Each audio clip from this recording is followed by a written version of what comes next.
Hey everyone, today we have a troubling story about Jacob's daughter, so content warning for sexual assault and murder.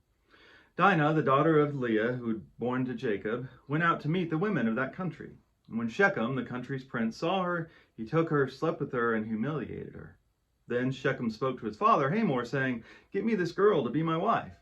When Jacob's sons heard what had happened, they were deeply offended and very angry, because Shechem had committed an outrage in Israel by sleeping with Jacob's daughter. Such things simply are not done. Shechem said to Dinah's father and brothers, "If you approve of me, tell me what you want, and I will give it to you." They said, "We can only agree to do this if you circumcise every male, as we do."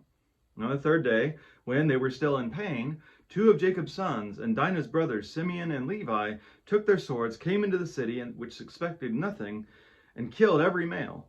Then Jacob said to Simeon and Levi, "You brought trouble on me."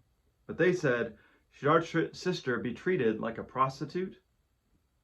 Now, I don't know how to answer that rhetorical question at the end there. Doing nothing like Jacob seemed to want to do is unjust, but what Dinah's brothers do is also unjust. Now, another thing that's unjust in this story is that Dinah, like many biblical women, is voiceless. Things are done to her, things are done on her behalf, but she has no agency of her own in this story. We don't know what she wants to happen. Unfortunately, this story doesn't seem to want to focus on her as a person. Now, in some ways, this story here is foreshadowing later interactions between the Israelites and the Canaanites. Right? In verse 7, when it says this was an outrage in Israel, it doesn't really make a lot of sense unless Israel is an established nation or people when this is written. We're going to talk about that more tomorrow.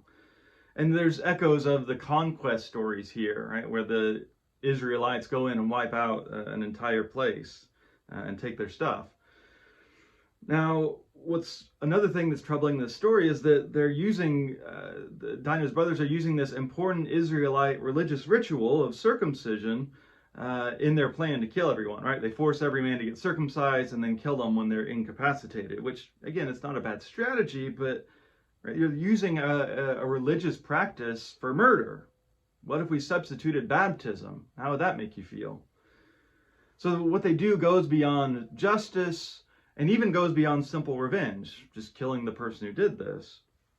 And what we see is that the escalation of violence usually ends up perpetuating the original problem that it was intended to address.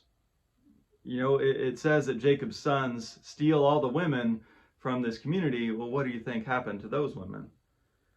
I hope that these kind of stories make you uncomfortable too. There's not a simple moral to this story. I think instead we should read this as a witness to the women and the children who most often experience the worst of human violence. Violence that still often cloaks itself in religious rituals. This is what's happening in Iran right now, and it's not something that we're immune to in our country either. This kind of violence is never condoned by the God who is revealed in Christ. So may we never forget, may we do better.